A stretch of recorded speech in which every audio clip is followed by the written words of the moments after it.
10, 9, 8, 7, 6, 5, 4, 3, 2.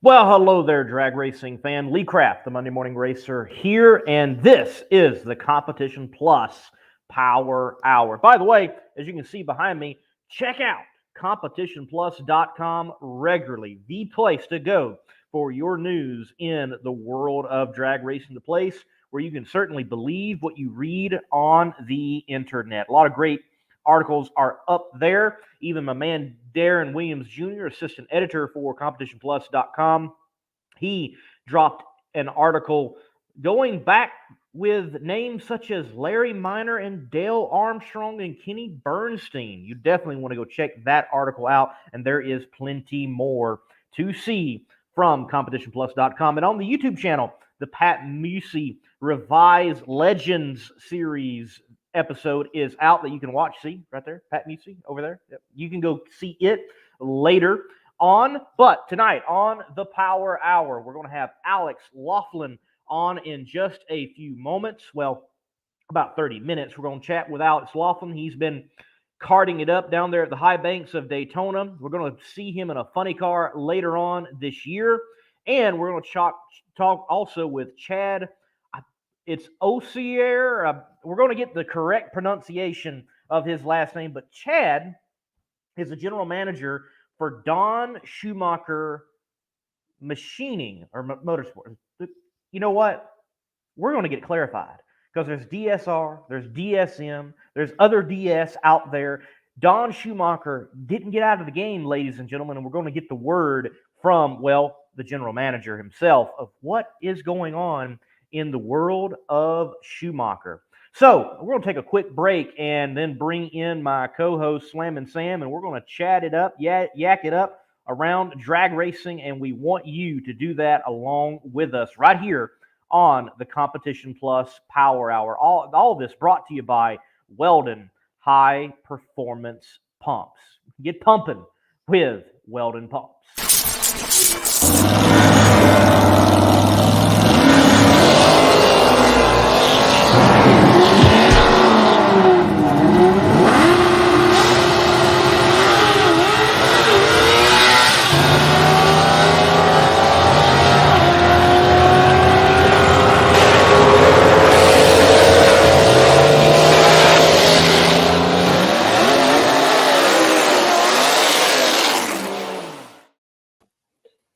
Well, hello, Sam. Look, a happy new year to you and everyone else out there watching. We're in 2023. What's up, Lee? Hopefully my sound do I sound good today? Sound good, crisp, clear. That finally. But yeah, man, happy new year. Merry Christmas to you all, since we haven't seen you, right? We haven't seen you guys since then. So Lee, man, I'm a year older. It's kind of crazy. It's crazy to believe that back on the show for another year. Hopefully you telling me that you are suffering from AGE? What is that? He'll get it later, folks. Age. I thought you said age. I don't know. Yeah, that's like one of those TikToks, right? That AGE. What does that spell? But man, what's some news that we've seen in drag racing and just motorsports? I don't know if you touch base on it right away, but a huge devastating blow to the motorsports industry that we all found out about here recently. I think of the old Ford Focus, shifting gears and drifting through everything. And then you think of that epic Red Bull commercial, just a lot of different things. And it's just crazy to believe that like motorsports really took a blow with that loss. And you're talking about the passing of Ken Block. And for sure, he reverberated beyond just one segment of motorsports with what he did in, what had a motor in it. And again, we see it with Ken. We see it even with Monday Night Football. We know it in the racing world that well, we're not promised tomorrow in any shape, form, or fashion. It can happen at any time. So, folks, value the people that are out there, and ultimately, at the end of the day, if your team doesn't win on the field of play or the racetrack, if someone turns a guy, if bitter, hard feelings for whatever reason, my goodness, live a little easier, because we're all humans, we all make mistakes, and we are all going to check out one day, and you never know when that is going to come up. So be a little easier out there and just appreciate. Sam, get to take a drink. First one of the year, huh? Might as well crack a cold one. Shout outs to Body Armor. I love these things, man.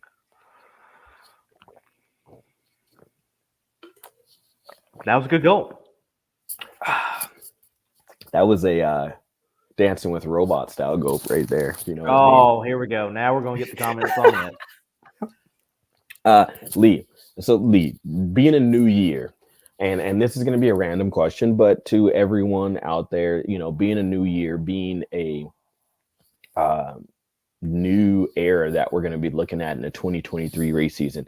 If you were that kid wishing for anything underneath the Christmas tree, or if you were, making a New Year's resolution, to maybe go to the gym, lose a couple of lbs, but what would you say the New Year's resolution for motorsports, particularly NHRA drag racing? What do you think that New Year's resolution is?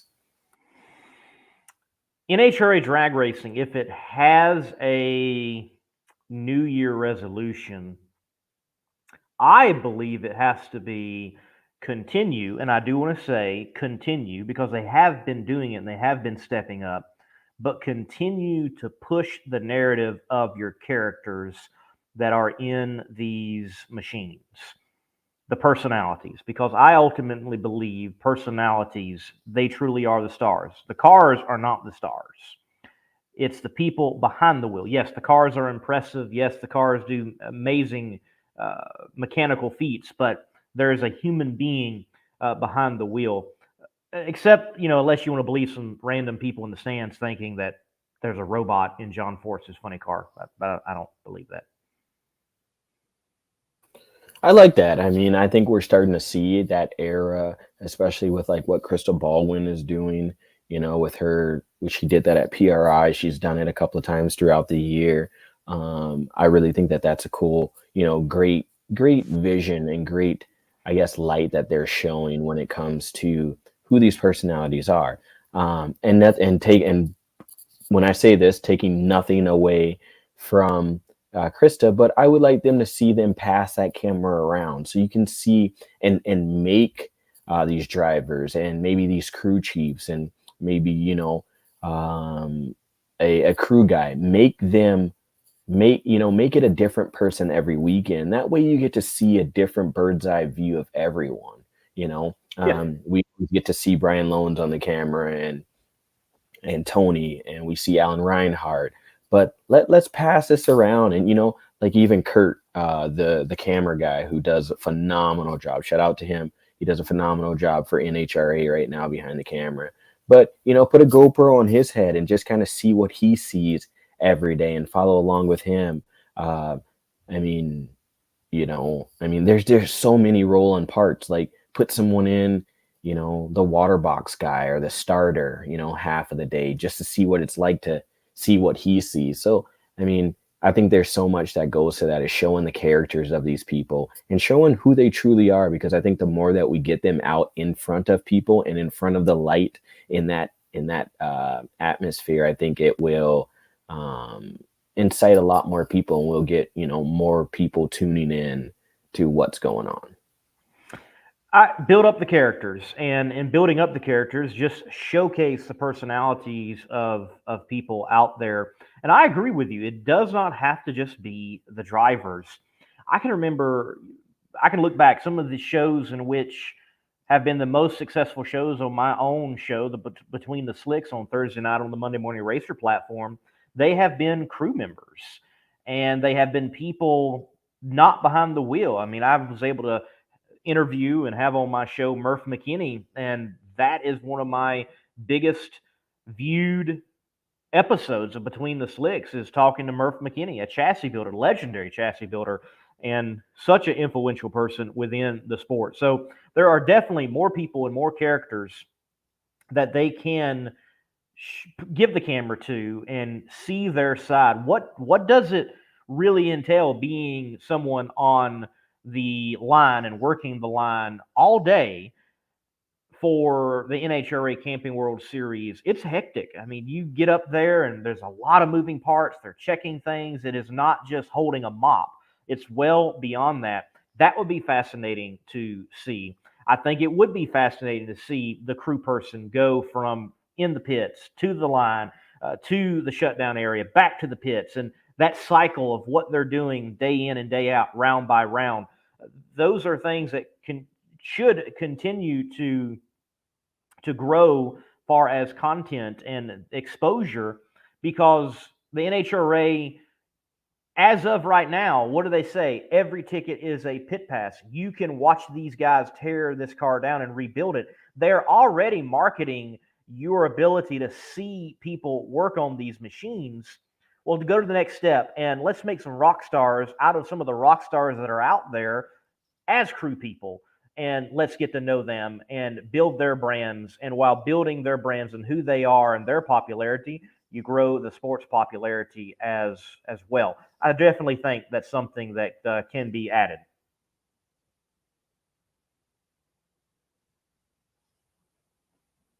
So with that, I got to ask this question then. Okay, hold on. So many personalities, and the only issue is the 5 minutes we see them on Fox every week. And that too, DRC, that also goes back to us as media people. I think, Leah does a phenomenal job on his show. I'm revamping, and I'm actually soon to get back on my show. Just had some, things, but that goes on us. I think that falls on us as media people, not shedding light on these people and not making these YouTube channels and helping out, or having podcasts where we can come on. And even if you look at the dynamic of our podcast now too, Lee, during the season, we're very informative. We want to know what's going on. We want to, dig into the race details and what happened that past weekend. But I think now, like, our show kind of shifts, right? It's the off season. We're a little bit more lax. There's not all the race talk. We kind of want to know what your plans are, what you're up to, what you're doing for the next season. But also we can joke around with you, like this person that you and I have on tonight. One of the guests that we have on tonight, I'm pretty sure a couple of years ago down in Florida, we asked him what his favorite meal was, at a racetrack. And I think he had the party pack of nuggets, sitting there on the trailer. So I think, it's different things like that. That's cool to see, cool to be able to be a part of, and just show people, that these guys and girls do have personalities. This is your late night drag racing show. I mean, it's uncut. Well, we try to keep it PG and keep it censored, but sometimes certain guests come on and they talk about certain things that we have no control over. And that's the way it should be. You want to hear from them. You want to get their thoughts, whatever they might be. And, these people, they definitely have more to them than just driving a race car, whatever that race car is. And there's personalities everywhere, and talking to people away from the track, away from the business of racing, it's got to happen. And then I also like, later on we're going to have Chad on, and we're able to talk with him as a general manager there at Don Schumacher and get another side of the story, get a glimpse through him to something that we often don't get to see. I mean, you go into a drag strip, a NHRA Camping World national event, and that drag strip, and you're going to see DSM nearly everywhere, along with AJPE and several of those those letters put together, and they represent big, powerful companies. But as I learned, like talking to Murph McKinney, it's more than motorsports for these entities. They are impacting the world, like literally, by what these specialized individuals are able to do in machining and fabricating. And it goes beyond drag racing, goes beyond motorsports. But if it wasn't for motorsports, they wouldn't be able to impact the areas that they are.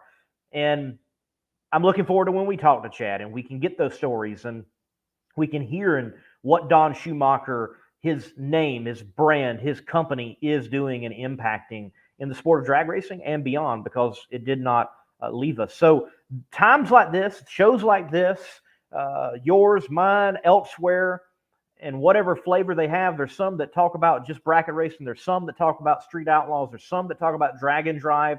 And there's some that try to talk about it all. But no matter what they're talking about, it is important to continue to share the story, because everyone's got one. Yeah, and it's beyond that. It's hitting the share button. That's currently what I'm doing right now, is sharing the show. I mean, it's an important thing. I mean, we all have shows, we all have this or that, but if we can't collectively come together, and I'm going to use a Wes Buckism really quick here, if you don't mind, if we can't share the gospel of drag racing, then what's the point? What are we doing? And that's what it's about. It's about continuing to talk, continuing to put it, in front. These are athletes just like, the next. So you hear about it, you speak about it, and the only way to do that is to, again, continually press and drive the needle forward, and talk drag racing. Lee, I did want to mention this, and I don't know if you saw it. Speaking of sharing things, let me pull it up so I'm exactly right here. Well, while you're pulling that up, drag racing hasn't stopped. There's drag strips in my neck of the woods here in the Southeast, definitely in Florida. It's where all the racing goes. But there are bracket events going on right now, New Year bashes, those type of things. It hasn't stopped. I mean, it might not be NHRA Camping World drag racing, but it never truly stops. There's no off season. It's just get prepared season. That's what it is. Like, it's just one of those things where it's like, you go from racing to, hey, are you ready to go yet? But I shared this on my page the other day, on my Outlaw Performance page, and it's just cool to see. So the University of Northwestern Ohio has partnered with Monster Jam University and has scholarships now that guys and girls, so if you're out there, and you're a drag racing fan, but you're a monster truck person, you can literally go to school now, get a scholarship, learn the ins and outs of these motors and the ins and outs of these cars and chassis and everything. And at the same time, when you're applying for this, they're going to look at your background, and you can get behind the wheel of one of these Monster Jam things. Like when I look at that, right? You look at that kind of program and you say, okay, you're actually going to learn the ins and outs of these cars. You're going to be able to potentially drive one. And then you look at what we're doing with like Sam Tech, right? These guys and girls are going to school to work on the car. But you're not learning. I mean, you're going to school to learn how to build a engine or chassis or whatever you're certified in, CNC, whatever. But are you getting that opportunity to come in and, let's just say you're an Alex Laughlin, let's just say you're a Bobby Bodie Jr. or Jake.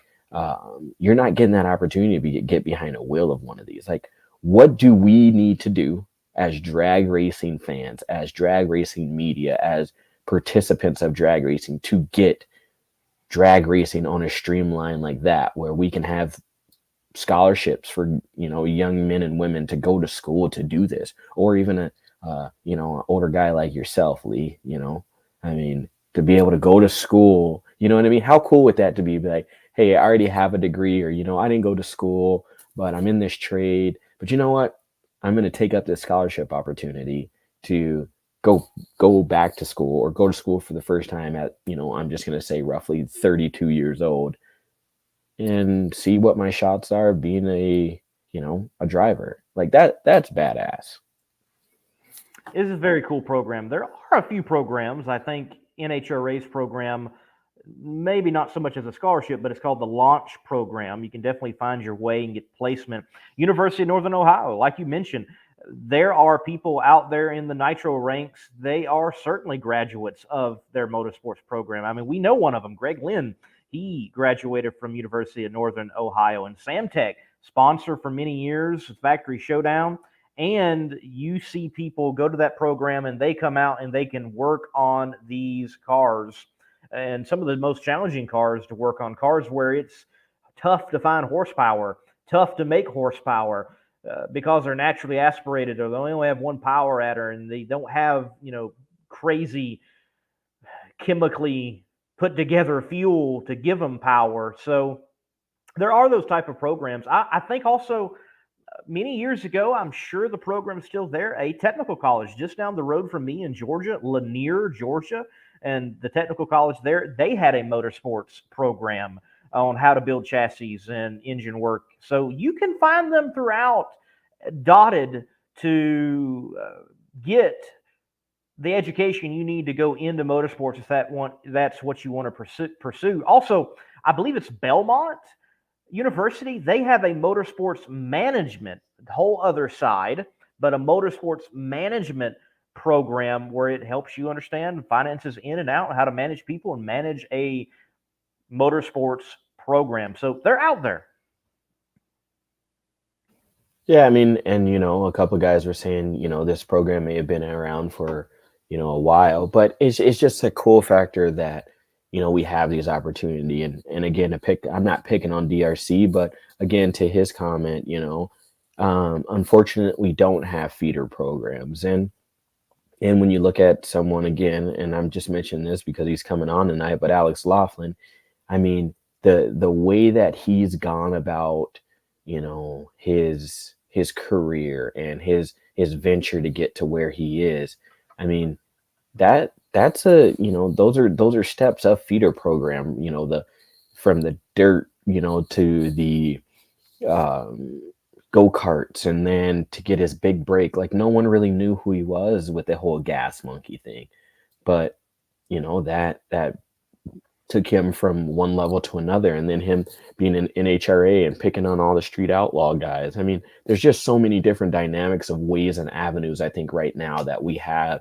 that drivers, personnel can take full advantage of. And I just think that that's a great thing to have in motorsports. But I know I asked you my first question, but I got to ask you my second question, Lee, of the year, my big important second question of the year.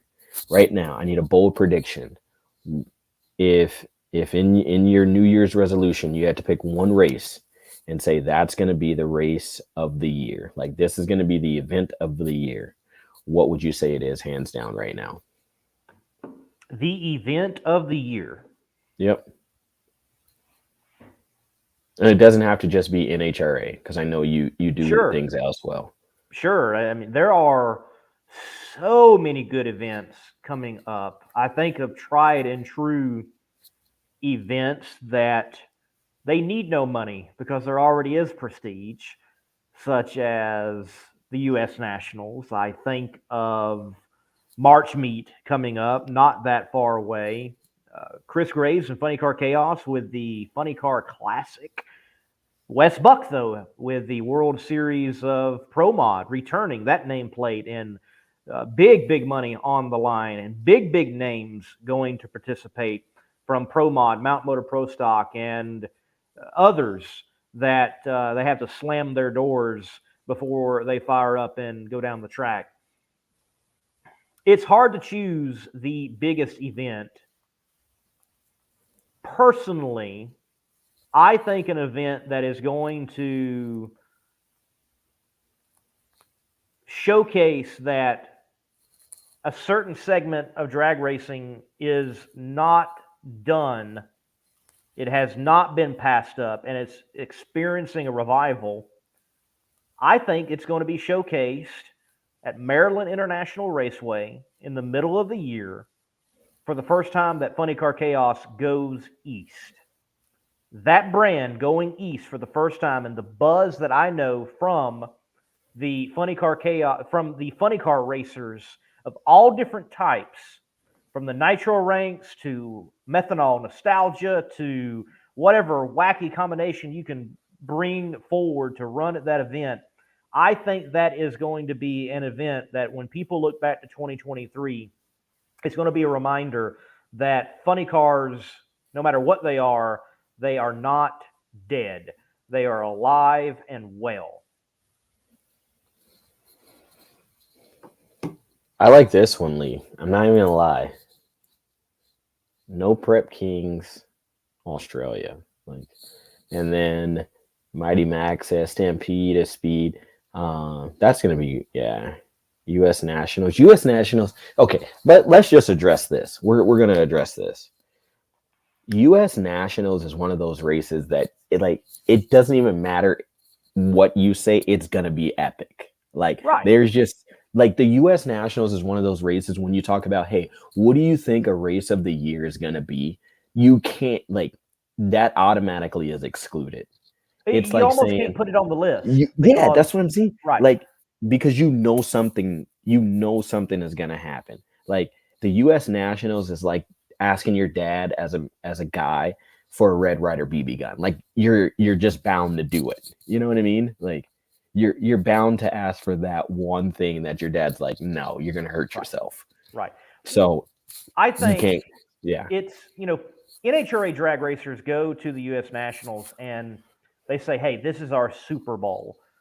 Well, it's not just that for NHRA. It's the Super Bowl of drag racing. Drag racing, yeah. It just is. It is the biggest drag race in the world, period. There's no other race that comes close.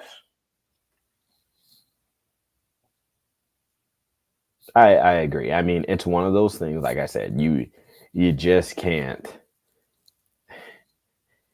It's like, I don't even, like you said, it's like the Super Bowl. It's like saying, is Vegas 2 a crazy event? Yes, because it's Halloween. Is the zoo at Brainerd going to be bigger than it was last year? Yes. I don't know how, but it just happens. There's like 4 races that you can't.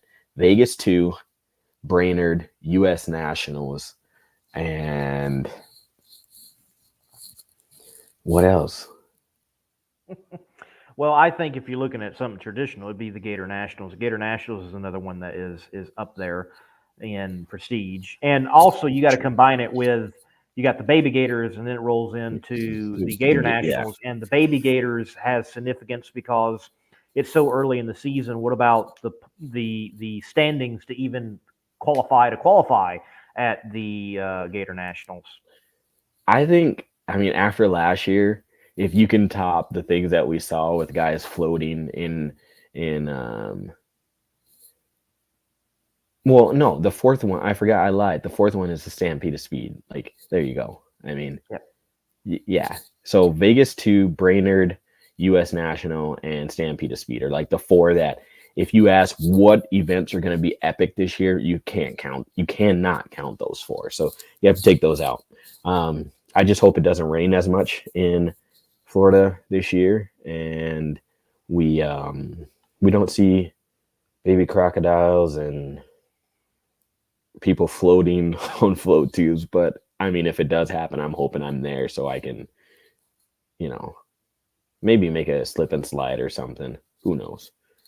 Gainesville was wild for sure. Gainesville was wild. It's amazing they got it in, period, and I'm glad they did. Turned out to be a phenomenal event.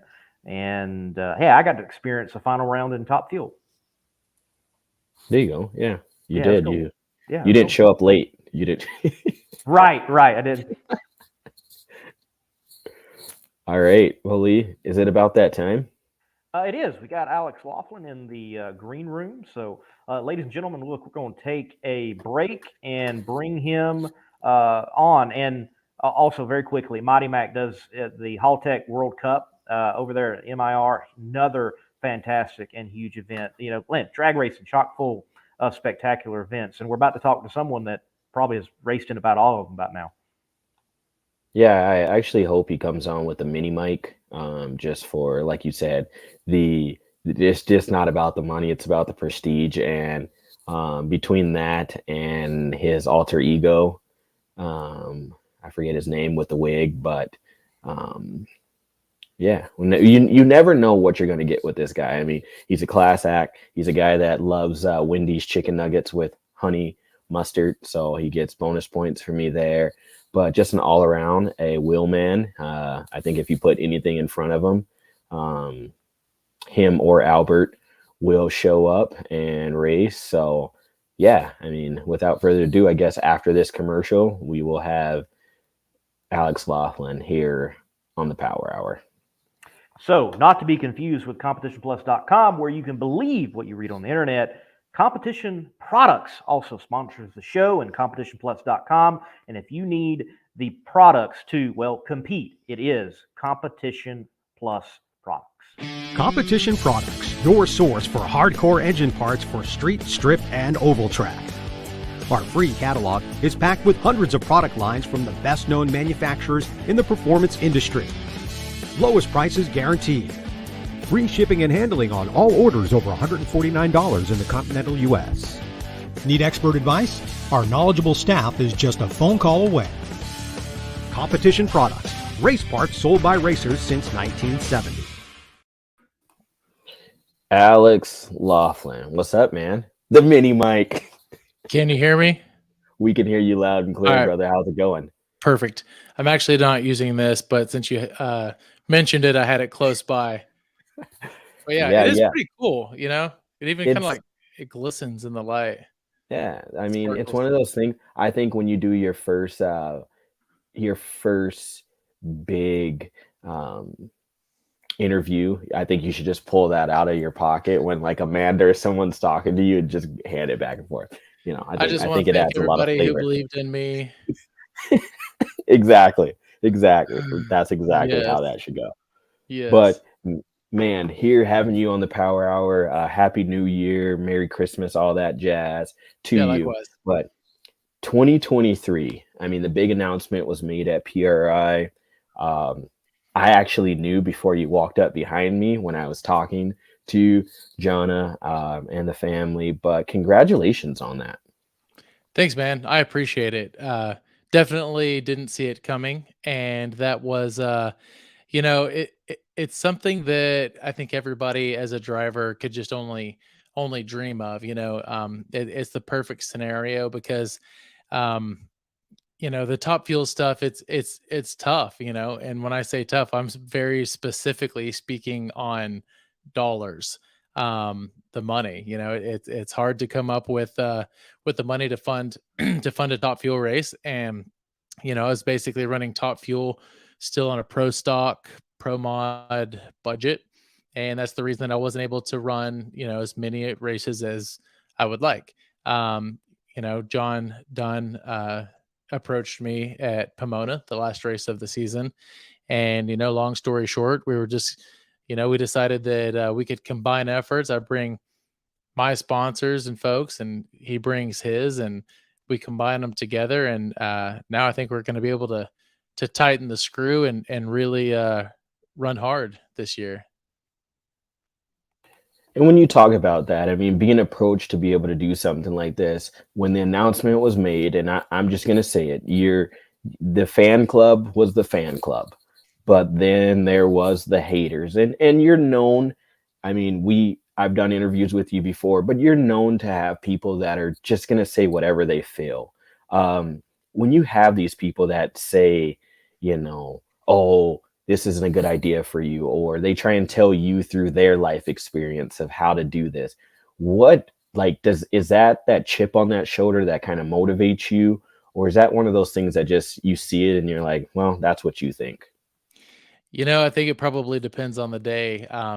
In all fairness and reality, we're all human. And so there are times that, somebody might say something that kind of, I'm not going to say that it gets under my skin because I'm not going to give them that, but I'm going to say it scratches it a little bit. And, maybe it's something on just like how my day's going or whatever.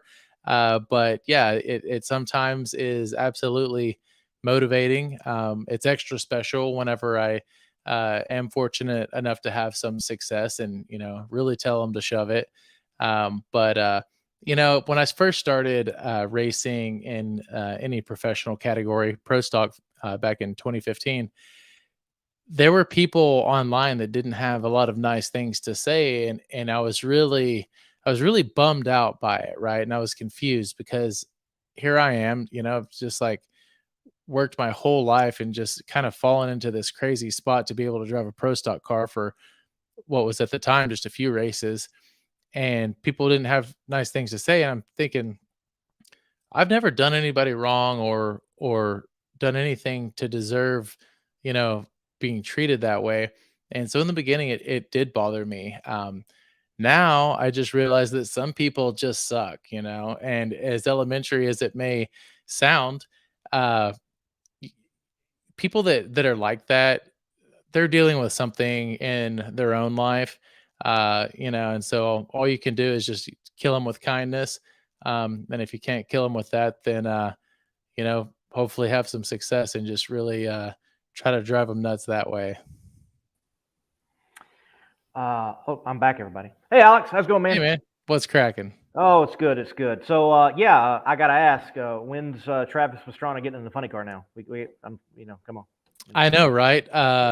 We haven't talked about it. We got to get him to 300 first in a dragster. Yeah. I can't even, I'm not in a position to be able to try to teach him how to do that. Certainly at this point, maybe around this time next week, if all goes well, that could be a different story, but we'll see. Yeah, what has the experience for you been for a funny car? Any alcohol funny car? Any natural funny car? Any funny car? Period. I'll be completely honest. About 2 weeks ago, I pulled down one of the die-cast funny cars that I have, and it's actually a Cruise Petragon car that has been. I've had some of them separated, like I haven't had them out since I lived at home with my parents back in the day, and I've kind of been digging them out one by one. And I had Cruise's car, and I pulled the body off of it, and I'm sitting on the side of my bed, and I'm just like looking at this thing, like thinking like where you sit, where your feet go, like looking at a dragster. I've always been familiar with, I mean, I raced top dragster, super comp and whatnot. So the relation to a top fuel car is very similar. I've never even sat in a funny car before. And I was just I was thinking like where do I sit as far as, my body in relation to the rear end housing. Like I literally know nothing about it. But again, come this time next week, I plan to be a pro. Literally. Silly season. So I mean, Alex, you've driven, rode, you've been in control of a lot of different things, dirt bikes, ATVs, go-karts, whatever it may be, boats. I mean, Jesus Christ, I think you had one of the most beautiful boats I've seen. I actually, if you still have it, I want it. I We wish. can do, yeah. But I mean, for you, do you think it honestly comes natural? Like, is that something that you think is one of your gifts, or do you think you mentally have to like go step by step, or do you just feel like you're natural at that?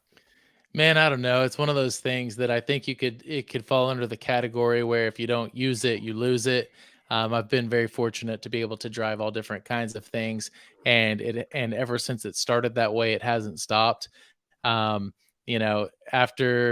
being out of the top fuel car in the off season, for example, we're talking a matter of months before I got back in. The first time I hit the gas in that thing, while it wasn't as intense as it was the very first time, it was definitely more intense than I remember it being from the last time. And so it's one of those things that you kind of have to maybe stick to it, and I think that's one of the cool things about the funny car is it's like I have so much experience in the world of door car racing. And like I said, I grew up racing in a dragster, and so now it's kind of combining both, right? It's like a center steer car that is powered by 11 or 12,000 horsepower, nitro burning Hemi. So I'm excited. I've been back and forth with a little bit of nerves, because like at the end of the day, it's really the unknown. I don't know what it's like until I do it. And so I'm pumped to get in the seat. I keep imagining what I will feel like the night that I'm going to bed prior to hopping in the car the next morning. And I think that I'm gonna be okay. Uh that's how I feel right now anyway. So again, we'll see. When the body comes down, that's what. Tell me about it, right? Right, right. So, Alex, look, I like to call people who have a wide discipline in motorsports, motorsportists. So I think of like Danny Ungaius, I think of Dan Gurney, I think of John Andretti. And you have a very wide range. I mean, from tractor pulling to you were down karting there at Daytona on the high banks to drag racing. So, what is still out there that Alex wants to do? And two, have you met someone as well-rounded as you in the motorsports world? Because I really can't think of too many people that have done such a wide range of motorsports. Oh, they're out there. They're out there for sure. Look at Travis Pastrana, for example. That guy's done everything, including, jumping out of an airplane with no parachute, right? And here I say that parachutes belong on cars, not people. But I started racing karts when I was a kid. I never did the junior dragster thing. And here I am, 34 years old now. It's been, right at a little over 20 years, and I'm still, getting in the seat of a shifter cart when I can. That's one of those things that it kind of helps you understand how a vehicle works and moves underneath you, how to react. And I think that's one of the things that has given me such an ability to be able to recover a car, through tire shake or smoking the tires or whatever the case might be, is being able to process what's happening, in just absolute fractions of a second, and being able to make that decision on what to do. And so I would say, I would put myself against literally anybody in the other lane, that if we went into tire shake at the same time, that I will get the car recovered sooner and still get there first, with the exception of a top fuel car, because it's a different animal, and I haven't had a ton of experience doing it yet, which also isn't a bad thing.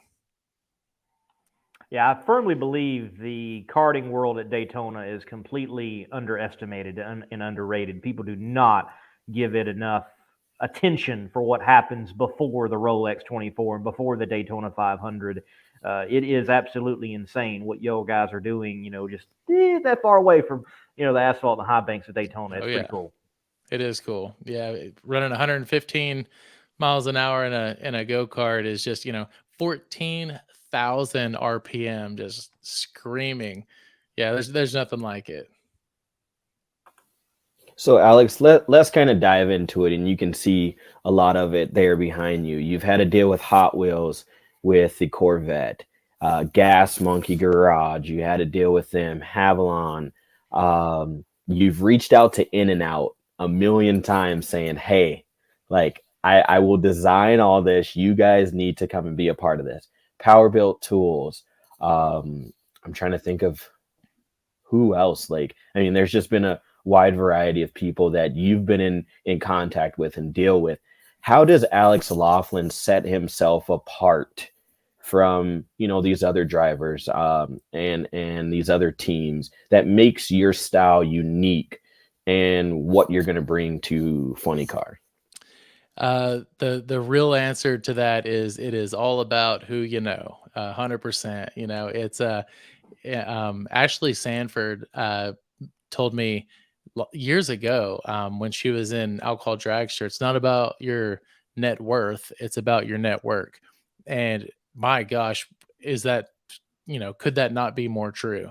As far as what I do have control of is, dressing right, acting right, not putting stuff out there on the internet, things that are nasty, or, partying, and, just, I mean, you have to set an example. And so nobody wants to invest in somebody, there's, without saying names, but there's some people out there that definitely could do better, that don't have sponsors.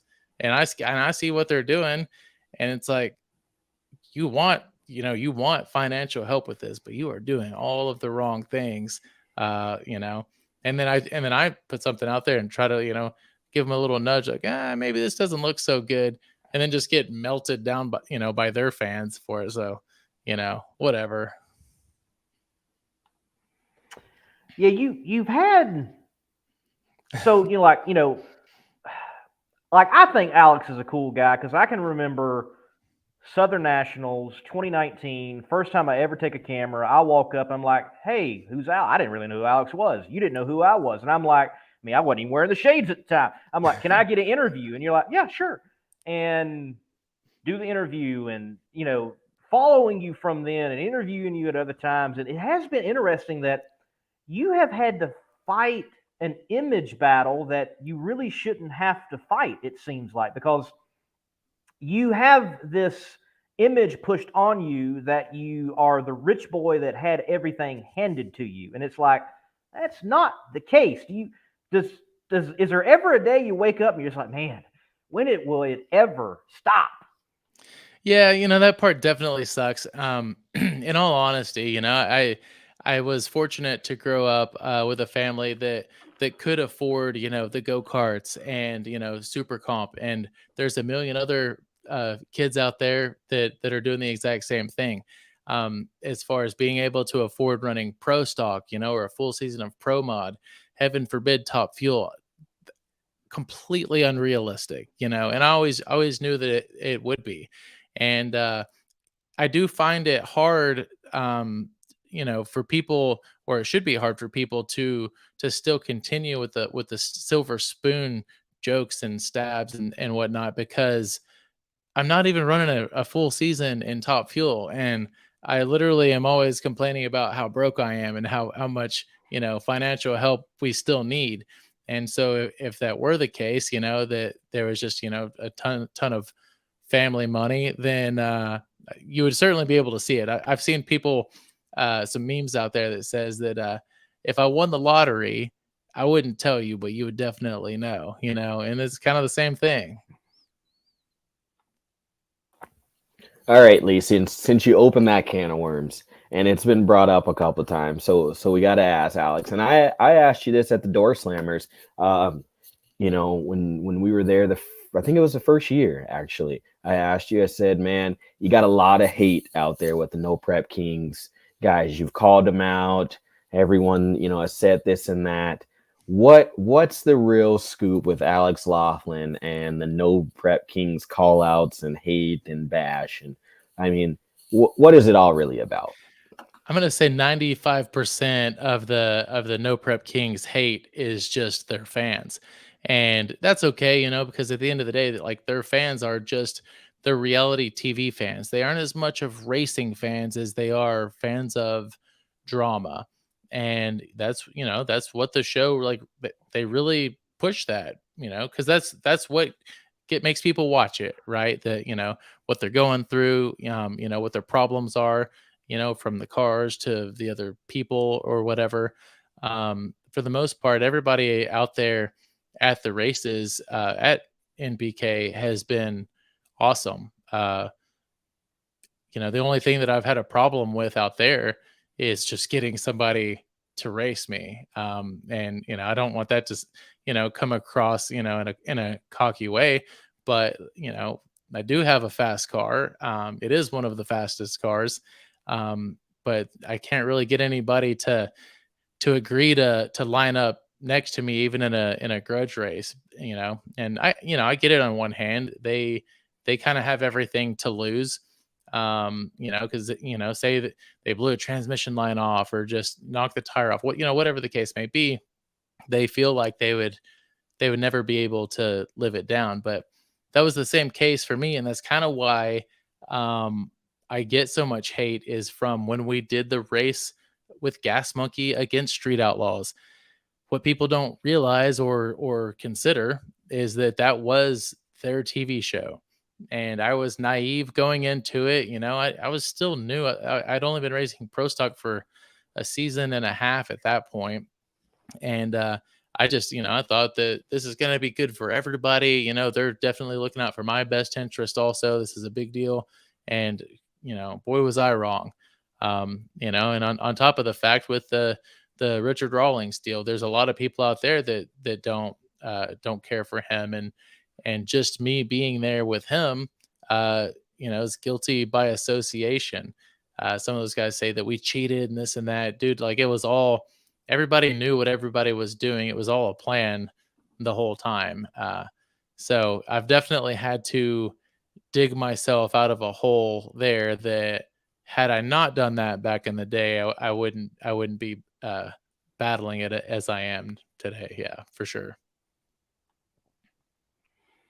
All right, Alex, you've got some historic brands that have been associated with you. Hot Wheels, man, I mean, very historic. What little boy almost anywhere in the world doesn't know about Hot Wheels? And even its connection with drag racing back to the days of Snake and Mongoose. Now you're about to be paired with another historic brand in Jim Dunn Racing. So any pressure in your mind or on you to continue a drag racing legacy that has been there almost since the very inception of it? Yeah, it's definitely cool to be a part of the Jim Dunn Racing team. It's an iconic team. They've been around, since the early days of John Force, even, and even some of their partners like Moon Eyes. I've got Moon Eyes stuff all over my house, all over my office here where I'm sitting.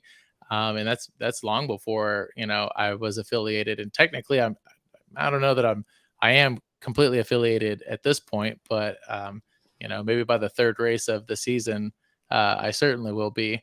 But yeah, I mean the folks at Jim Dunn Racing and their legacy and just everything that has been happening lately is, for lack of a better word, just insane. I've been hanging on. I've had my fingernails just dug in, just like hanging on to this dream of Top Fuel racing, or just professional drag racing as a whole. And it had felt like it was slipping, ever since I made the Top Fuel change, and specifically just from a financial standpoint. You're not out there as much, and it's one of those things that's out of sight, out of mind.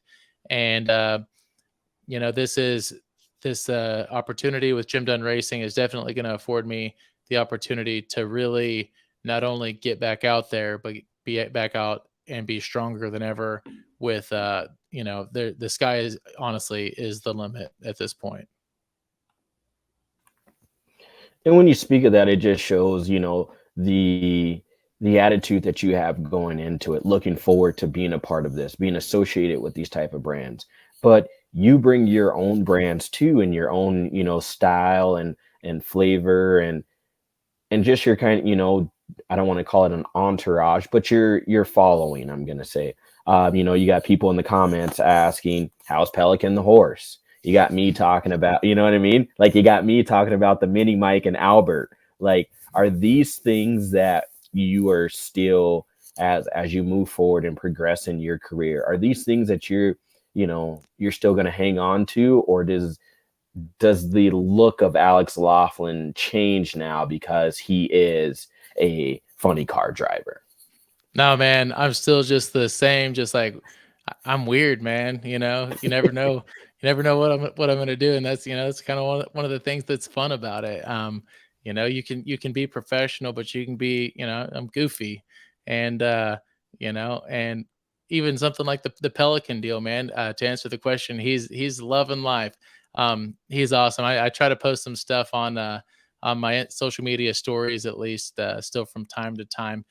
Just got down into single digits here in Texas recently, and I got one of those horse blankets for him. And, I was worried about how he was going to handle that. And this dude, he's just so chill whenever the farrier comes over. And if you don't know what a farrier is, that's the horseshoer. um Pelican will just put his hoof right up on top of this little stool there, and he'll get clipped up, dude. I mean, he's so laid back, and it's like best case scenario. I walk up to him, I put my arms out, and he'll come and just lay his head right across my shoulders and just rest. I don't know how heavy a horse is, like full head and neck is, but I'm gonna say it's well over 100 pounds. And he just completely goes limp and just lays it on me. So he is better than ever for sure. Very cool. Very cool. Sam, remember, we are talking to the guy who got on a scooter in like downtown. Dude, in Indy, and yeah. no, so no lie. If you go to it's on my Instagram story. No, it's on my Instagram. Last year when I was in Indy, I rode from downtown Indy to the camera store, and like halfway there, I had to go across the highway, and I'm like, it like just hit me. I'm like, dude, this is the way that Alex took, and I'm like, so I'm on the scooter, I got my bag on me, and it starts to rain, and I'm like, I'm not even gonna try it. Like, I'm not. There's no way, because I'm not paying the 60 or whatever $100 some that you paid for keeping that scooter all day. But it's things like that. Like, so when it's 2023, we haven't seen Albert since earlier 2022. When can we see Albert? And for the people that don't know who Albert is, can you describe him to us, please? Oh man, I don't even know. I mean, he looks like me, but I said I'm weird, but this dude's extra weird. Blonde mullet. Says whoa and bro a lot. I do have people that have been asking also. When he's going to make another appearance. So I'll go knock on his door and see if he'll get up sometime here soon. So not too many drag racing diecasts are out there in our day and time, but you've got a cool Top Fuel diecast of the Haviland Top Fuel car still available. How many? How can you get them? Man, I've got probably 100 plus or minus ish left. There were 750 of them available. That's all I could afford to have made. And so they're super limited edition, and they're on my website, alexlaughlin40.com. But they are a cool car, and I think that if I can work it out, I think it'd be cool to do a funny car for this year also. Oh yeah. So last question for me here, Alex, is you've done the I'm gonna mess up the names, but it's like, what is it called, Lee? Because you have one in your office. Something of the people. Power of the People, right? Yeah, Power of the People. I gotta ask. It would be tonight that I'm not at my studio, because the folks in my studio, they let me have it there, and they have COVID, and hopefully they get better. But I've got the banner. It's got the sticker and the Pro Stock car. Yeah, the Power of the People. That was the first one at St. Louis. St. Louis, that's right. Yeah. So will we see a Power of the People on the funny car? That's a good question. You're not the first one to ask that either. Things are certainly different now, being a part of the Jim Dunn Racing team. So that's something that would definitely have to have some clearance from them. As far as a complete, fan-funded car, probably not. But, I'm not going to say that we couldn't potentially, do a piece of it. That is a cool deal. In the beginning, that was just me trying to be creative, trying to figure out a way to get to, one of the extra races that I was short the funding on that year. And it turned out to be a really cool deal. There's a couple people that kind of, hated on it a little bit, but it was really special for a lot of people that could do that for a family member or as a gift.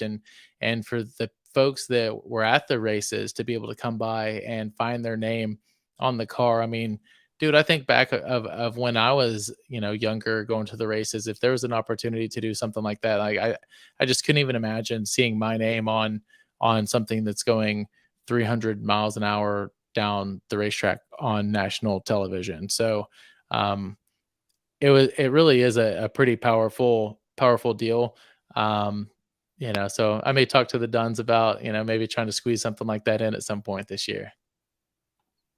Yeah, certainly a cool deal, Sam, to see so many names and then Monday Morning Racer on a pro stock car. And yeah, it was pretty cool. It was pretty cool. Alex, look, last question for me. Scotty Cannon comes in the funny car and he calls out John Force. Are you going to do the same? I may not call him out, but I'm definitely just going to roll it in deep enough to knock the top bulb out on him. I don't know about that either. Hey, I mean, you know what? At this point, you've made a name for yourself, and you've gone out there, and you've had a successful career and in everything that you've done. So I mean, why not go out there? First race of the year, and say, hey, me, you, mano y mano. Like, I mean, let's go. Yeah. Why? I mean, rookie in the class. Why not? Man, I can't even imagine even staging a car next to John Force. Like when people ask sometimes about like what you do, what you race, and they're like, oh, so you race with like John Force, huh? Now I'm like I literally race with and against John Force himself. Like, how the heck did I just fumble fart my way into this? Like, what the heck? So like it's crazy. Top 4. You got John Force, Robert Heitz, Ron Capps, and you've got Matt Hagan in the lane. You got to arm wrestle one. You got to throw one off of the boat. You got to race one. And the last one you're going to take to supper. Oh, man. Well, probably have to take Hagan to dinner, right? Because I'm not throwing him off of a boat. Certainly not going to win a arm wrestling contest. But I could at least outrun Force. I would think. I don't know. It's all of it's just crazy. I'm a fan of all of those guys. And it was cool. Just recently, Ron Capps, shot me a message on Instagram. Hey, want to say congrats, this and that. Here's my phone number if there's anything you ever need. I'm just like, this dude even like it's just crazy that he even knows my name in general, and like now he's like, yeah, if you need anything, call me. Like, this is insane, dude. It's absolutely insane. Yes, sir. Yes, sir. Well, look, very lucky. Alex, thank you for the time tonight. Good to have you on the show. Good to chat with you. And we certainly keep our eyes even unshaded on your social media to see what happens next week. Sounds good, man. I sure appreciate it. Good luck and keep her straight. That's the plan, man. we'll at least have GoPro footage of it either way. All right. Take care, man. All right. Later, guys. Thanks. Oh, well, good to talk to Alex. Definitely doing great things in the sport and continues to move forward in the world of motorsports, seemingly no matter what it is, Sam. And, I've got to say, I think he had one of the top announcements concerning silly season so far and the move and the shift and going to be out there full time with such a historic brand. Yeah, the speculations were out there, Lee. And I mean, there was a list of people that you could go down and kind of say like, okay, who, whatever. But when you look at it, I mean, he's done the things in his career within NHRA, within drag racing and motorsports, and he's always wanted to elevate himself. And so this now puts him, and I think honestly, in an elite category. And I don't mean elite in any type of way, but just an elite category of saying this man has driven, honestly, I mean, other than getting on a motorcycle, which I mean, he probably wouldn't have a hard time doing, but he's done everything. And that's what it takes. I mean, to stand on that pedestal and to be known as a wheelman or as an athlete, sometimes you got to step out of the box. And I think he's proven that he can do that. And I'm excited to see, what his career and what his future looks like in funny car. And who knows? I mean, he comes out there, shakes off the cobwebs and does something that no one thinks he could have done, or, his doubters continue to doubt him, and he shows up and shows out. Right. Well, by the way, those of you watching, if you want to pick up one of those Top Fuel Dragster die-casts, they're about $125, alexlaughlin40.com. Not that many more. I might even go order me one. I need a new die-cast. I haven't bought one in a while. But we have got Chad in the green room. We're ready to chat with him from Don Schumacher Motorsports, and I'm not going to butcher his last name. We'll get him to tell us how it is actually pronounced in just a few moments. So, Sam, let's take a break and transition. Sam. Well, everybody, I hope you got more because we're going to be thirsty tonight. So, Chad, if you don't have one, it's a rule on here. If you mute yourself, you got to drink. So, everybody got to drink. So go ahead, and I can see you in the back room. So go get a Busch Light or whatever you drink, whatever it may be. Go ahead. You got time to do that. Because we're taking a break. Lee, no, not yet. Yep. But I just want to ask how the first show of 2023, we get two very attractive looking gentlemen on this show and make us just look this bad the first show of the year. Like, who planned this? It's not a good look for 2023 already. That would be Bobby Bennett, Neil, and Warner. We need to talk to them. Like, our stylists need to like step up the game because we both have faces for radio.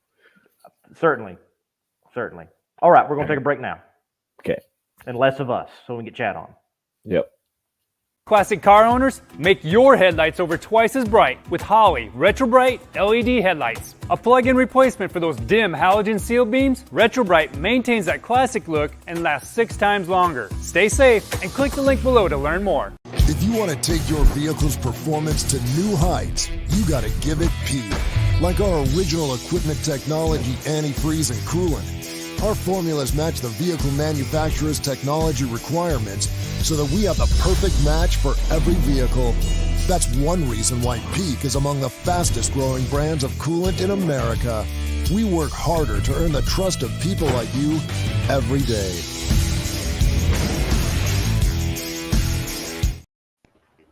All right, Chad, man, welcome to the Competition Plus Power Hour. And yes, please inform us how to pronounce your last name. I do not get phonetic pronunciation in text that often.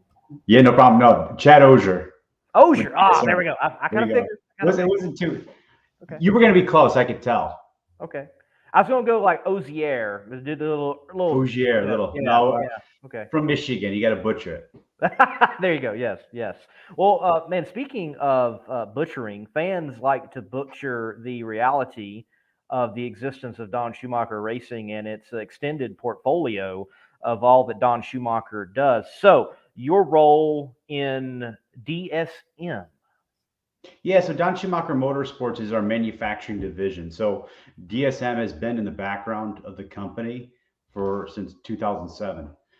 DSM manufactures the nitro blocks, the cylinder heads, the chassis, blower end frames. The list goes on, and we supply parts to about 80%. But actually, now we've gained market share, 70 to 80% of the field across the different categories. So funny car, nitro, obviously funny car, dragster, and we're actually now expanded into pro mod as well. So have a really wide breadth of motorsports parts that falls underneath the Don Schumacher Motorsports umbrella. So the way I like to explain is Don Schumacher Sports is behind the scenes, whereas Don Schumacher Racing is what you see at the racetrack, right? You see the cars, the crew, the hospitality, all of that business front. So my responsibility is to really drive focus and productivity, quality, and really the best technology in drag racing for these teams to be successful.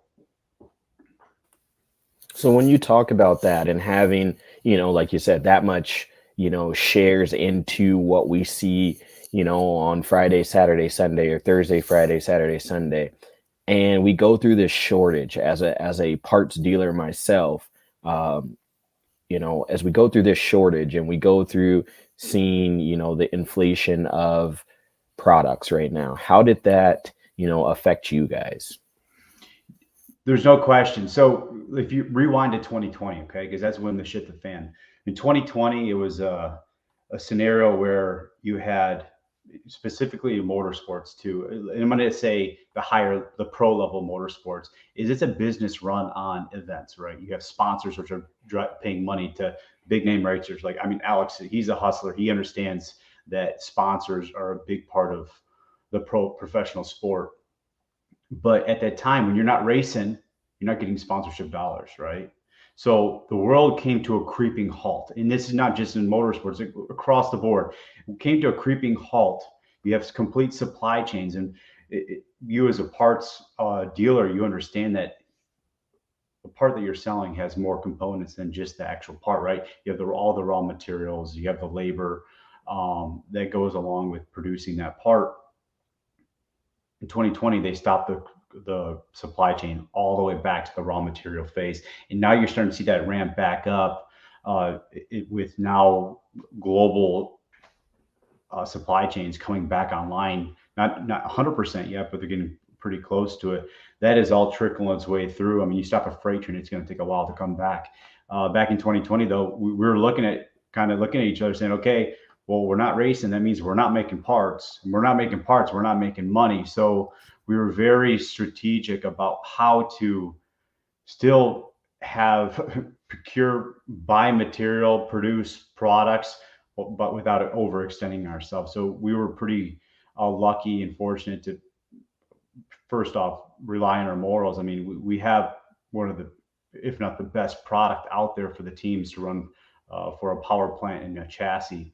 So we had customers, and once we got through the thick of COVID and the shutdowns, we did have obviously our group of customers that came back and were ready to buy parts from us when they got the green light for that we're going racing. So, but you're still kind of go back to the question is, I was very aggressive at buying material because I saw the writing on the wall. Even into 2021, everybody's like, oh, well, COVID's over, so the world's going to go back to normal. Well, that was not the case when it came to part supply.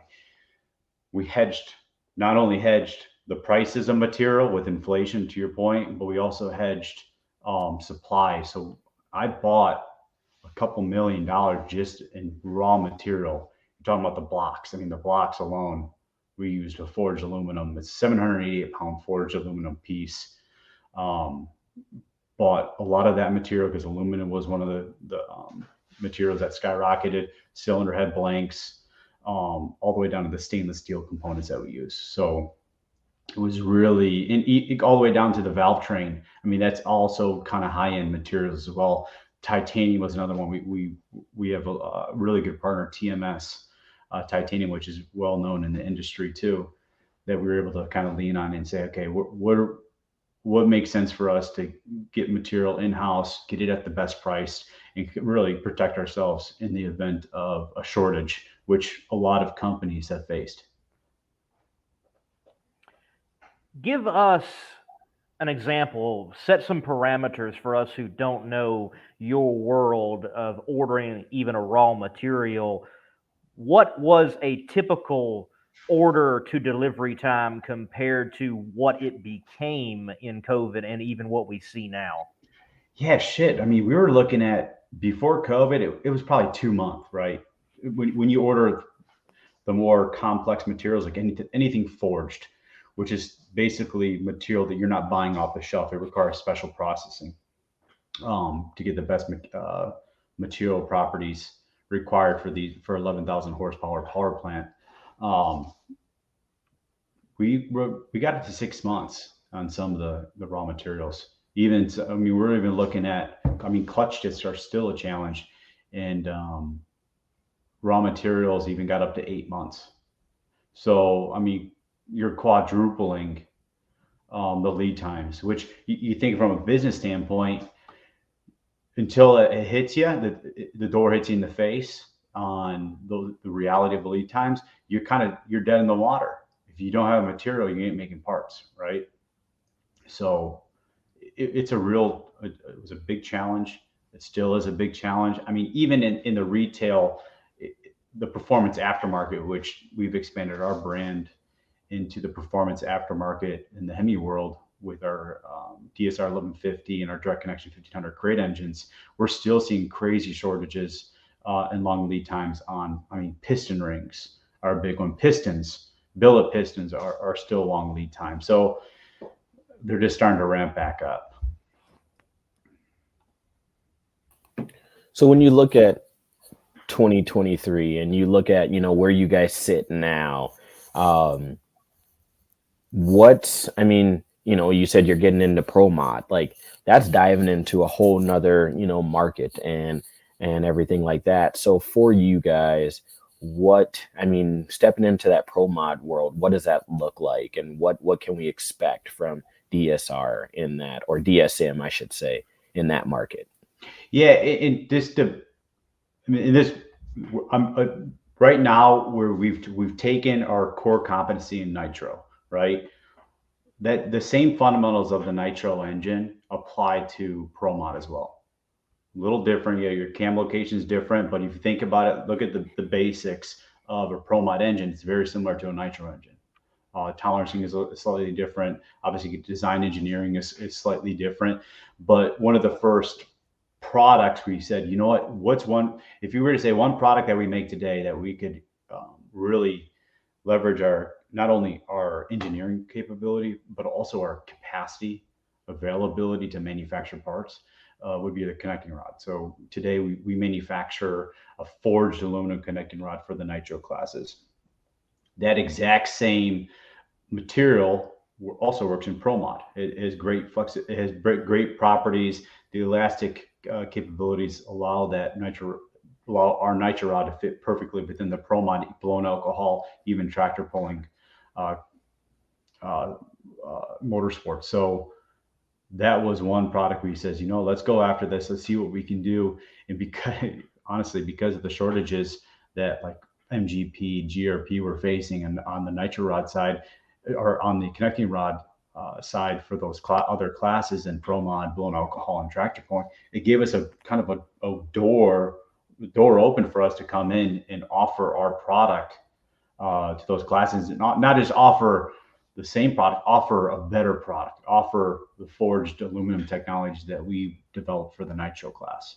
Now that's since expanded now to where we're developing a block, cylinder head, etc. Package for pro mod as well. So DSR Performance will be a brand in both nitro, pro mod, and Gen 3 Hemi aftermarket performance. So you can see how the things you look at, okay, here's what we're really fucking good at, and this is where we can expand it into, right? Utilizing our engineering talent. You mentioned so like there's DSR, Don Schumacher Racing, DSM, Don Schumacher Motorsports. You keep throwing in different elements of the alphabet that's still connected to Don Schumacher. Give us the whole scope of the company or companies and brands. And, how many employees are we actually talking about, and how many engineers and how many machinists, and I'm sure that it takes 5 janitors at this point to handle everything. I mean, what are we talking about? I'll paint you a picture. So today, obviously, we're based out of Brownsburg, Indiana. We're currently located in a 156,000 square foot building. 80,000 square foot of that is manufacturing. So our fab shop for the chassis, headers, other components for the chassis. And then the machine shop, which is manufacturing all of our motorsports parts. Plus, we've expanded into the defense and aerospace industry. So we also manufacture parts. We have a naval program, as well as some Boeing aircraft components. So that's really, if you look at the infrastructure, that's what we do. And obviously, we have the block manufacturing as well, so in block repair and cylinder head repair facility as well. Call it 70,000 square foot is actually tenant space we lease out to tenants. So we have Bob Task is a tenant, Ron Capps Motorsports is a tenant, JCM, Paulie, Antron Brown are all tenants at our building. And I'm actually putting another 32,000 square foot building out back behind there, so we can move tenants to our back building, allowing us to further expand our manufacturing footprint. So that's what we do. We have very sophisticated machines. We have 90% of our machines are Akuma machines, which are they're like the Bentley of CNC machines. And we use top line tooling like Sandvik tools, and really sophisticated technology as far as how we use for engineering, scanning parts, etc. Now, when you look at the brands we have at play, we have Don Schumacher Racing, and now I've created a brand around our aftermarket parts. So basically, no different than when you go to a parts store, you see a part on the shelf that has a brand, right? Let's use, for example, like Napa Auto Parts. They have their brand on all their filters, random parts, etc. DSR Performance is our aftermarket brand, right? It's a tangible product that you can buy, whether if it's a nitro block, a cylinder head, connecting rod, a Gen 3 Hemi crate engine, accessories for any of the Hemi products.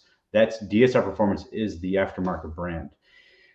That's the second element. And then the third element is DSM Precision Manufacturing, Don Schumacher Motorsports. That is really we're a contract manufacturing company, making both parts for DSR Performance as well as the Air Force. Sam, I think we can say that Don Schumacher Racing, Motorsports, or whatever you want to throw in there is doing quite well and is healthy and is not dead. Lee, all those people. And everybody asks, I mean, don't get me wrong. I mean, the white elephant in the room is Don Schumacher Racing has no teams out there. Now, it's very, we're in a difficult spot because sponsorship is harder and harder to come by, right? Everybody's out there hustling and finding sponsorships. Now, I will tell you that we have infrastructure in place to fire up a team in a matter of 3 to 4 weeks, right? We have the cars, we have the parts, we have the technology, we have the building space, we have access to a crew and crew chief to be able to go out there and go racing. So at any given point, we can fire up a team, and that's still the intention. I mean, if there's an opportunity that comes by, Don is constantly working on sponsorship deals. We will put together a team. But at the end of the day, my job is how do we leverage everything we do at the company to continue to move forward? Because that's the plan. We ain't stopping. We're moving forward. So, I mean, it's an exciting time to be at DSR, to say the least. Next, they're going to be building planes, Lee. I mean, you get out of drag racing, right? Then you hear that they're, doing plane stuff. Like, I mean. Well, I'm expecting with them building another 30,000 plus square building that we're going to see DSC, Don Schumacher Contracting eventually, or construction, and just go ahead and build the buildings that you're in as well. No, but it's great to, it's great to see a brand, and obviously Don had other business ventures, and his portfolio is broader even than motorsports, but it's great to see a motorsport brand have such success and impact in other avenues. Like, I got to talk with Murph McKinney several weeks ago on my show on Thursday night, and he's like, yeah, we do more than just build chassis. We impact many other sectors in the world. They even built this robot that's like goes and weeds the furrows out in a field. I'm like, okay, who knew you could do that? You just think a bunch of dumb drag racers, and no, that's not the case. There's extremely intelligent and smart people in motorsports and drag racing impacting the world anywhere and everywhere. There's no better engineer than a drag racer. There isn't. I'll tell you that right now. When we hire when we're out there recruiting, the first pool of people we look to hire are ex-crew guys. They understand things. They understand they have work ethic, unlike any other anyone out there. They have ingenuity. They have a will and drive to figure things out on their own, and it really builds the best culture. I mean, it's really a performance culture. That's why you can see these examples of people out there that have been longtime contractors or really some of the best brands in motorsports branching out into these other areas, because there's a huge demand and there's a huge need for that type of engineering in other industries. That's exactly what we did. And one of your questions was how many engineers we have. I mean, right now we have probably 5 program engineers, we have 2 design engineers, we have 2 quality engineers, and we leverage a network of crew chiefs too for technology, developing new technology, testing our parts out there in the field. So it is quite it's every company needs to have that to be successful, plain and simple. I think it also has to be a good selling point, Sam, that you can go to someone in the aero field and be like, yeah, hey, we can make this car go 330 miles per hour and it stay together. Oh yeah. Right. It raises some eyebrows, huh? Yeah. I mean, it just seems like, Lee, it's one of those things, and you talked about it, is that you guys want to continue to move forward and continue to be, evolving. And when you look at a company, or you look at a leader like someone like Don, he was innovative in motorsports and innovative in drag racing. And so when we all saw him step away, we're like, okay, what's going on? But when you look behind the closed doors, I mean, he's investing in making a name for himself and with the company outside. And he's, like you said, you guys are using drag racers and using them in the background and building this stuff and manufacturing this stuff. It just shows that, hey, even though your career may be done being a crew guy, or maybe, you may be sick of being outside in the elements, traveling all the time, you can still come back and work for someone that's invested into the sport that you love.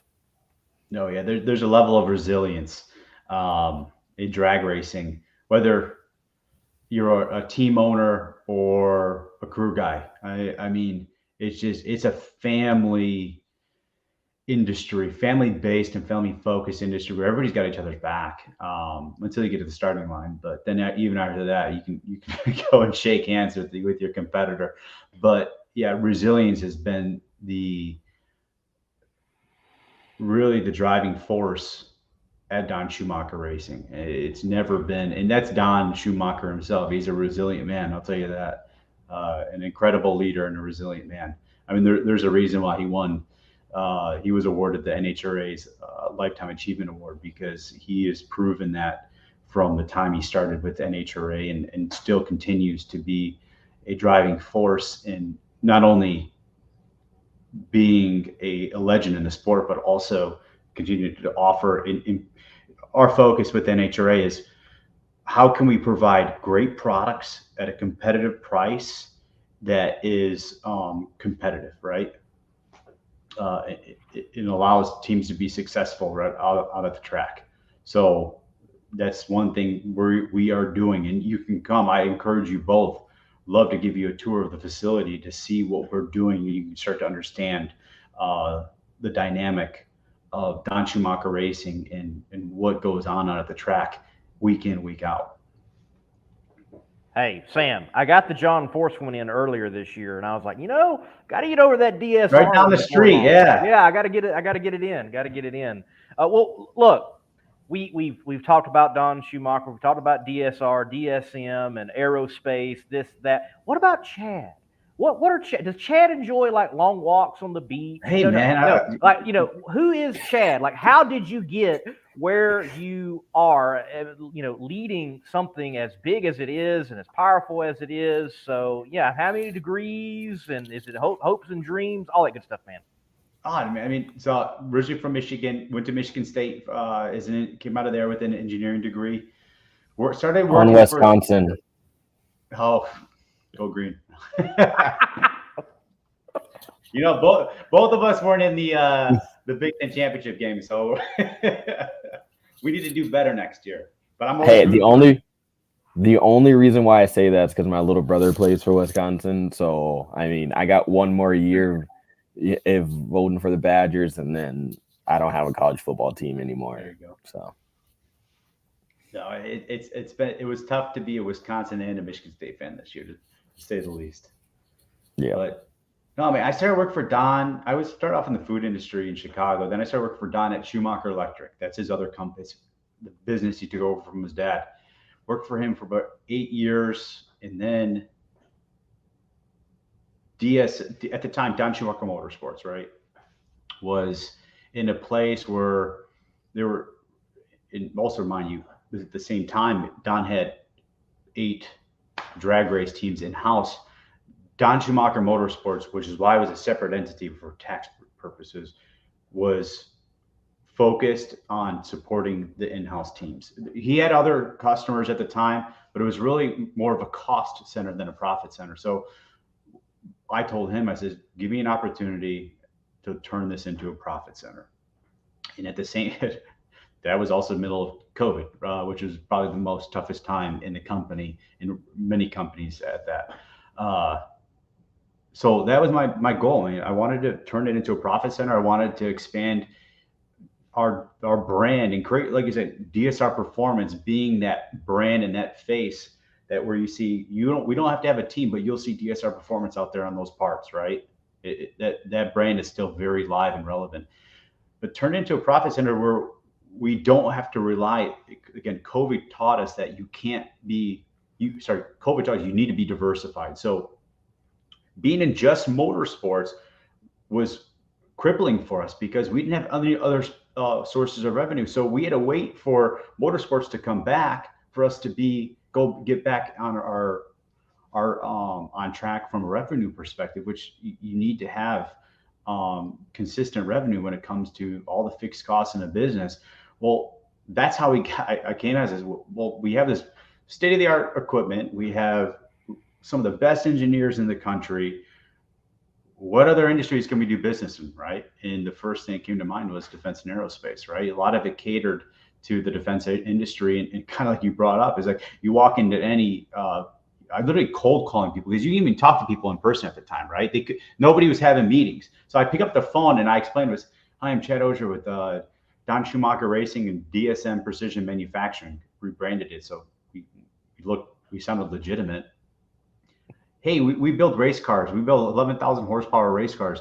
Can we do business for you on your naval program? Like, is there any business you guys need done or machining done?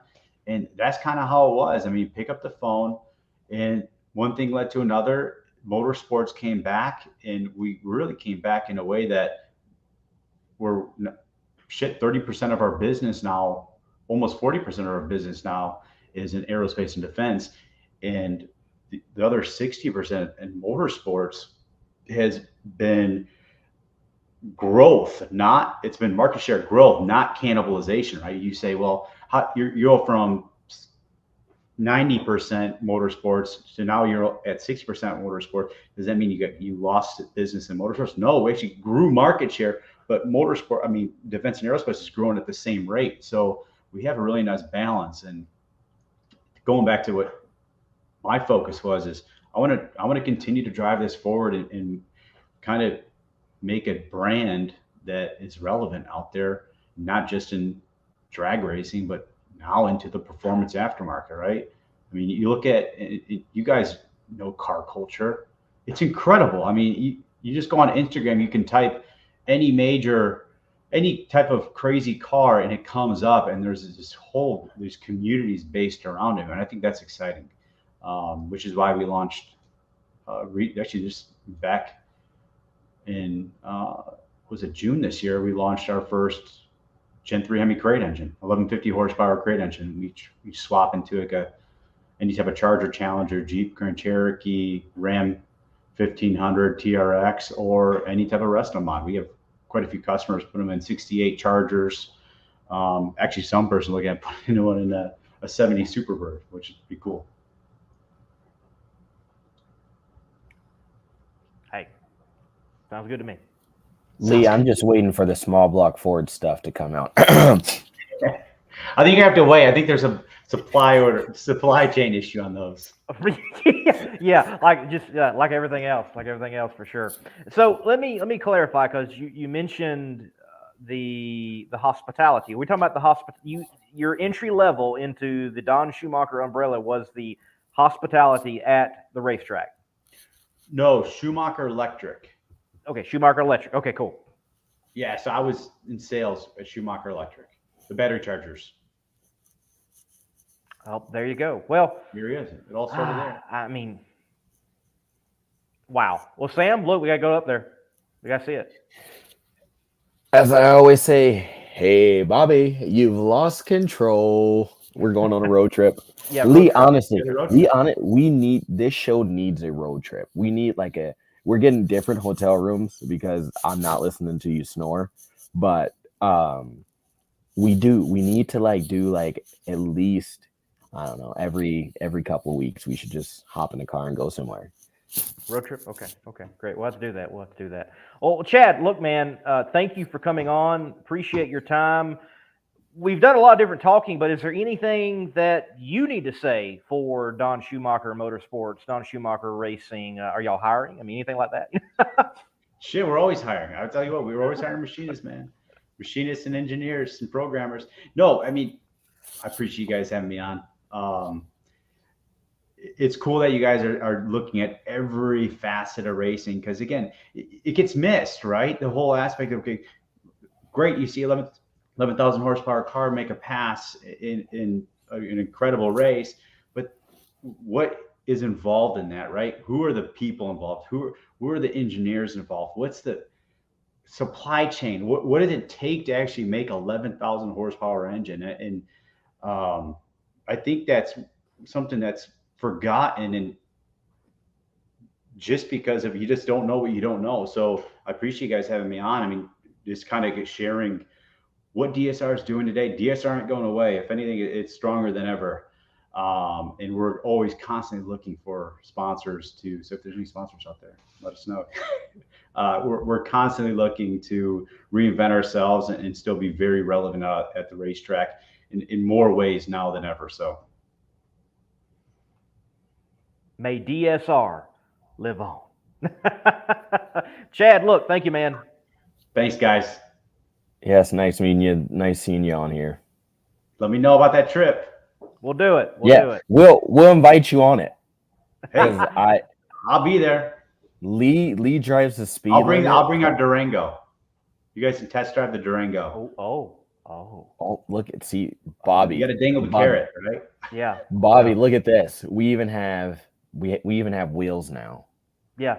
Yeah. Pay the gas. Which that'd be a lot of gas, but you're gonna pay the gas. Who knows? Weldon, can give us some performance pumps. Maybe we can put a Weldon pump on the Durango, hook that up, put some nice lights on there. Put some Holly lights on there. Yeah. We can also use the peak antifreeze because if John uses it, it's gotta work. We can work all this out. We can work that all this out. 50-50, right? Yeah. Right. No 50-50 up here. Like just straight antifreeze.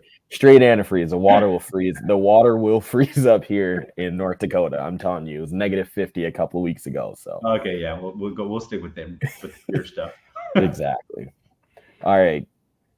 Chad, thanks, guys. Thank you, man. Appreciate it. We'll talk soon. Cheers. Adios.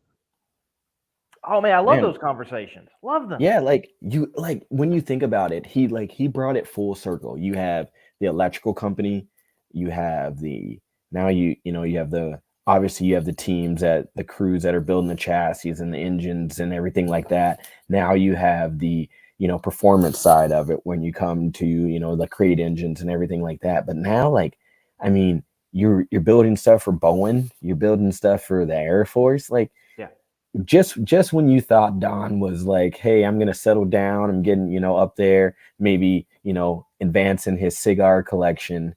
Yeah, he's, I think he stepped up to a new level. Right there, the cigars got a little fancier, the more knowledge we know. It fascinates me, obviously you could say that the teams are the most visible part of the umbrella. But there's a whole lot of mechanism under the umbrella you never see that makes the umbrella what it is.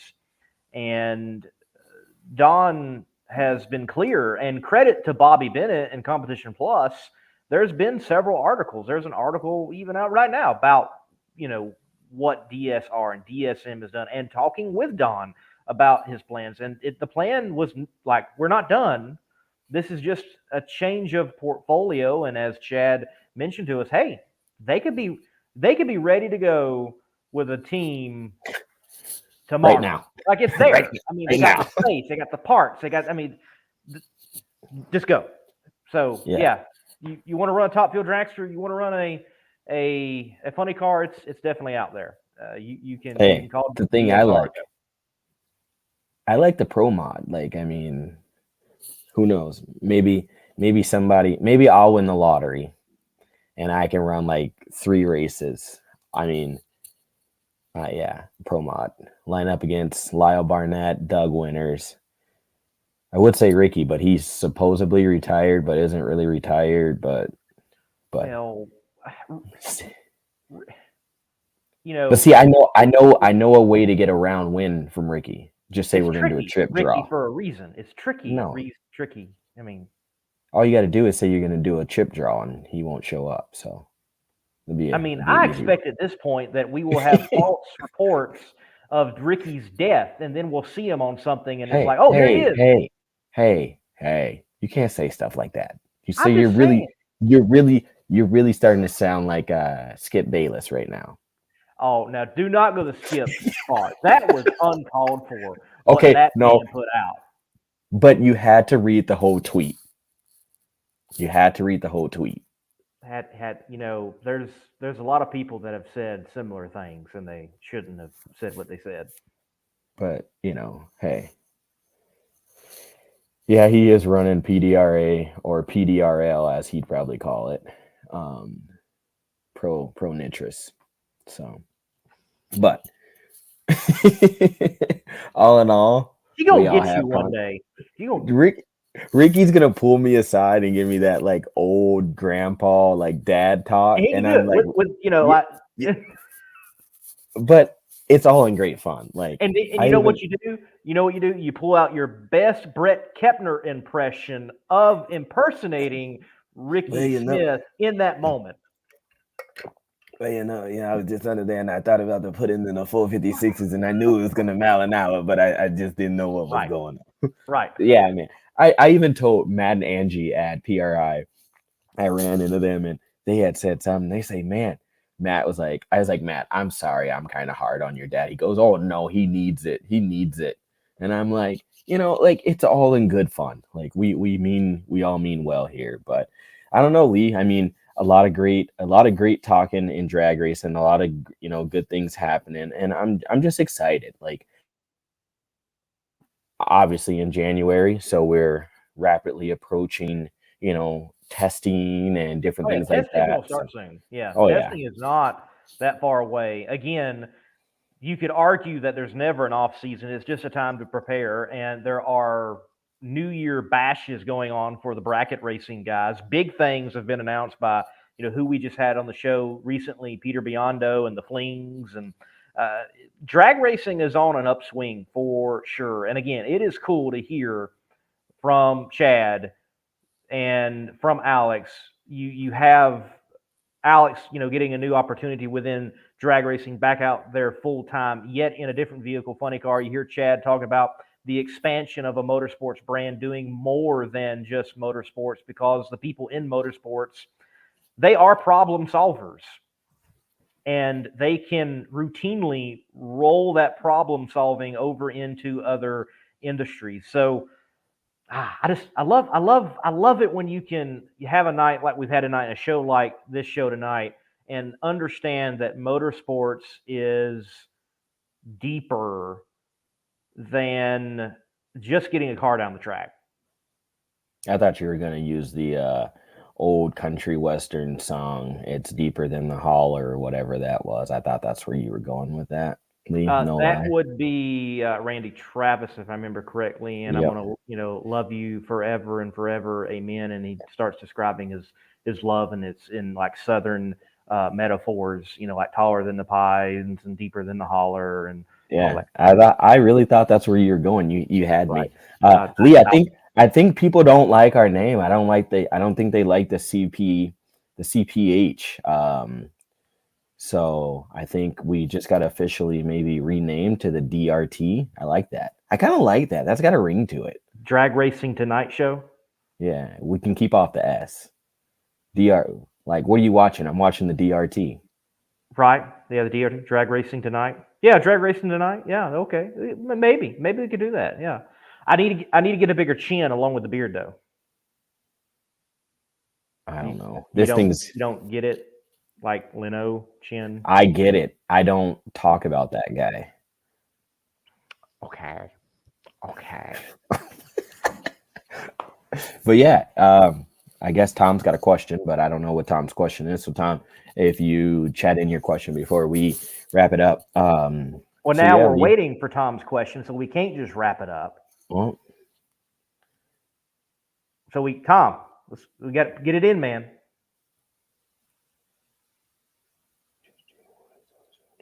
I gotta find it. Come on, Tom. We're waiting on you, Tom. Let's go, Tom. Like, Yeah, we're holding. pause. I'm trying to think of what else. Like, what else do you want to yak it up about? While Hey, we're waiting for Tom's question. Yeah, I saw that Brian Loans was drinking some of the moonshine from Buddy Hall's company. He said it was pretty good. Hey, look, Christopher Bishop, the man behind Racing Pro Media, and is definitely connected with the deal of being worked out with Buddy Hall and Methanol Moonshine. Methanol Moonshine was given out in a mass at PRI. I'm glad I was not a part of that. So there definitely a lot of people got some moonshine at PRI. Did you, Lee? Did you get moonshine? No, he actually gave me a very nice bottle of wine, a Chilean bottle of wine. I enjoyed it many nights with my supper, and it was a nice bottle of wine. Tobler is officially wearing off on you.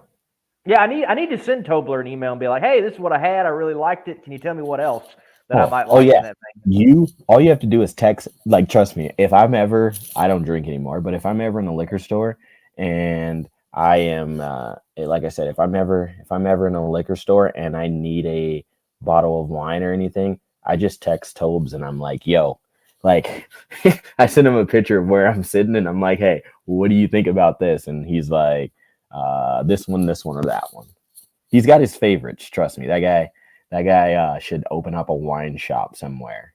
Hey, maybe that's in his retirement someday. You never know. No, you know what? You know how Sammy Eubanks goes around and plays the guitar everywhere?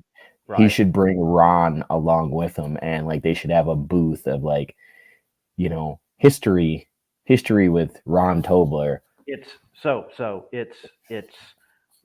wine and tunes, or tunes and wine with Sammy and Ron. There you go. I like it. I like that a lot. Yeah. There you go. Yeah. See, I was wondering if you did a thing. Yes, we did talk about Ken Block. At the top of the show, we did mention it briefly. So when you get condolences to his family for sure. If you're just tuning in, when you get done with this, you can go back and watch it back on YouTube and everything. I will be, Lee, and this is probably going to need some help with you, but we will be, after this episode, we'll be going back to the podcast version too, so you can listen to it on all the major platforms of the podcast, Spotify, Anchor, anything like that. So I will get this one uploaded next week, and we will have the uploads of the podcast back on. Hallelujah. Shut up, Lee. And on that, folks, we hope that you have a great rest of your 2023. Thank you for watching the first episode in 2023 of the Competition Plus Power Hour. The guy next over there to me, Slammin' Sam, co-host here on the Power Hour. I'm Lee Kraft, the Monday Morning Racer. To each and every one of you out there, thank you for watching. Keep the pedal to the metal. God bless. Till next Tuesday. Ciao.